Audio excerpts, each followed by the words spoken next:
we are launching something super exciting. We've been working on this for over 12 months and it is our 15-piece brush kit.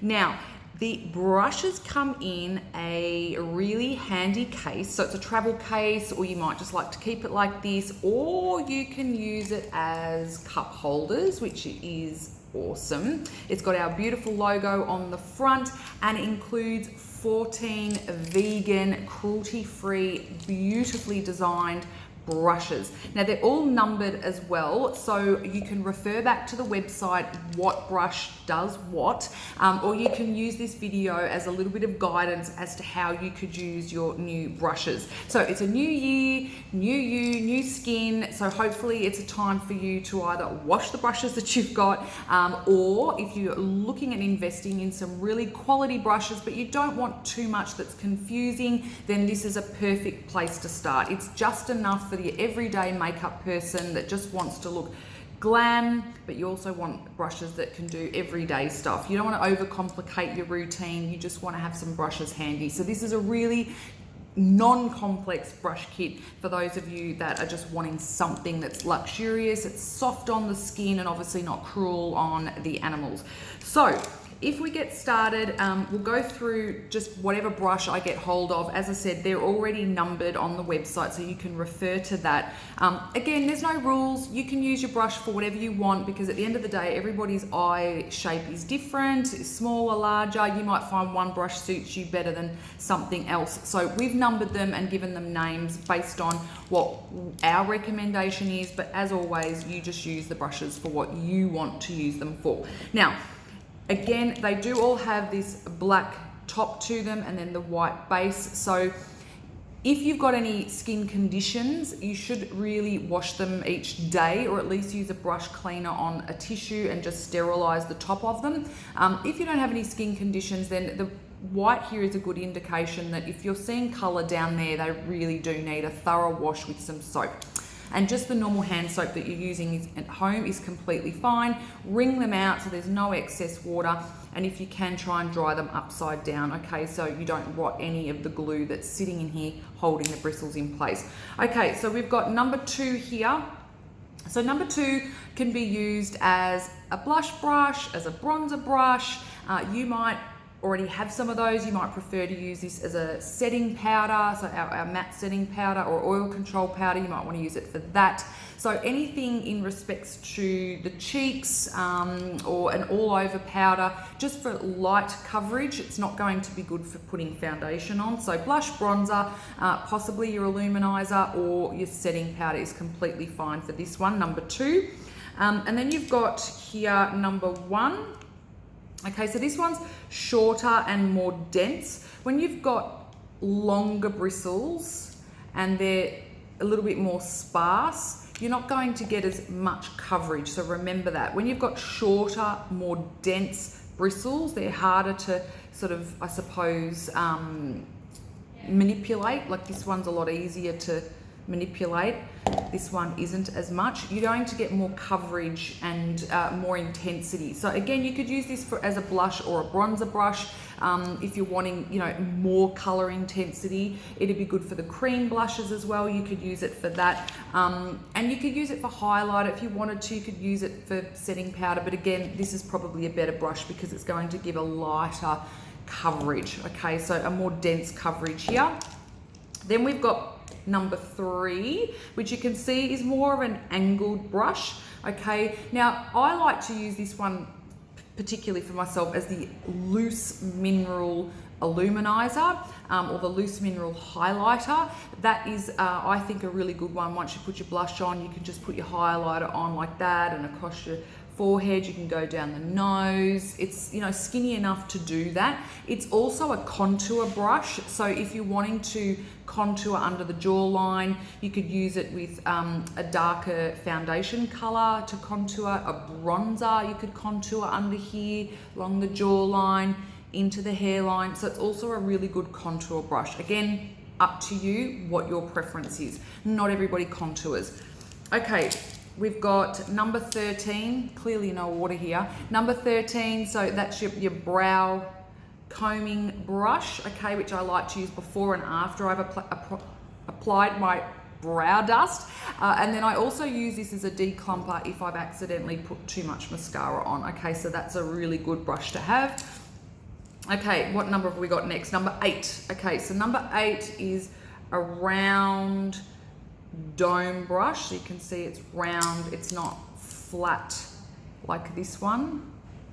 Now there's 2 of these. Oh, well, there's actually 3, but I'm just going to show, one's quite big, but let's just show you. Okay, so these are the 2 that I was talking about that are similar. Again, this one's just a little bit longer, this one's shorter and more dense, so you're going to get much more control and definition with your eyeshadows with this one. Obviously these are all your eyeshadow brushes. This one's going to be obviously a little bit of a lighter coverage, more I suppose for your sort of medium tone colors. So this one I would probably use in your socket. So they're all technically round brushes like this are all socket brushes, which means you're putting sort of eyeshadow in here. Okay, again, you can use them for all over the eye. There's no real right or wrong, but correct way of using them is for your socket of your eye. So something like this big one, you might like to use this for one of your nude colors and just do a wash all over the eye.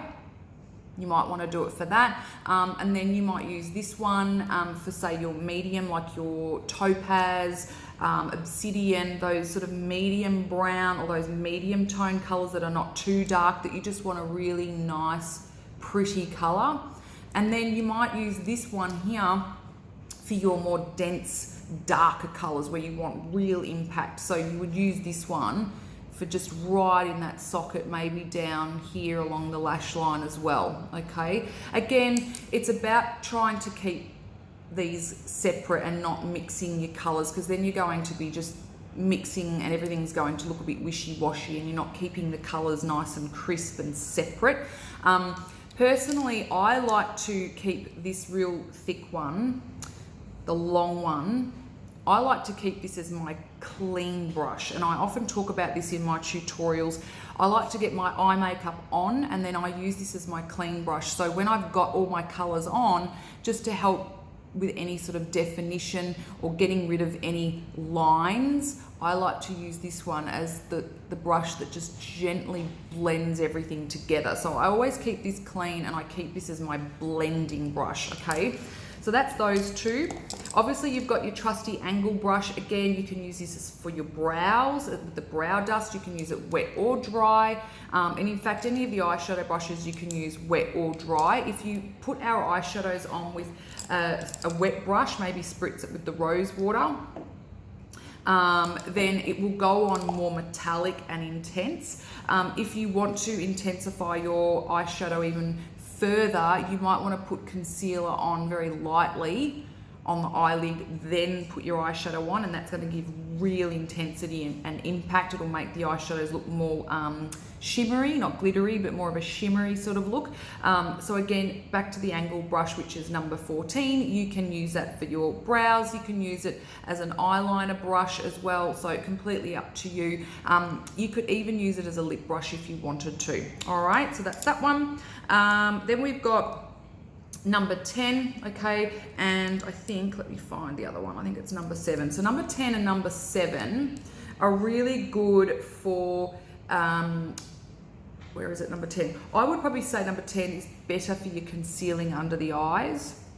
I prefer fingers, but some people like brushes. So this is just a little bit more of a dense brush, okay, and the same with this one. I think these are great for concealing, so whether you use one for under the eye, one for the face, or this one for under the eye, maybe this one you could also use as a density brush that's loading eyeshadow onto the eye, okay, so you could use it for that. Then we've got the angle brush, okay, which is number 5. Again, you could use this as a contour brush if you're wanting to. You can use that in the socket as well. You could use it for underneath the eye if you wanted to blend some eyeshadow under there, okay, just to thickening it up. So you could apply it with this, but then blend it with this. And then you've got this trusty flat brush, which is number 6. And again, I like to use that just for washes of colour. So eyelid colours, what I'm going to put all over my eyes. And then you've got number 12. That's actually a little sponge. And I really like this for when I've got, say, eyeliner on and I just want to smudge it up a little bit. Okay, just to give it more of a smoky sort of a look. And that's what this particular one is for. So again, just a guide. It's up to you how you use things. Have a play. Again, on the website, it will tell you what all the numbers are and how you could use them. But again, it's really up to you. And again, you can just have it sitting like this, or you can keep the lid on the top. And again, it's really important to make sure that your brushes are clean regularly, especially if you have any sort of skin conditions.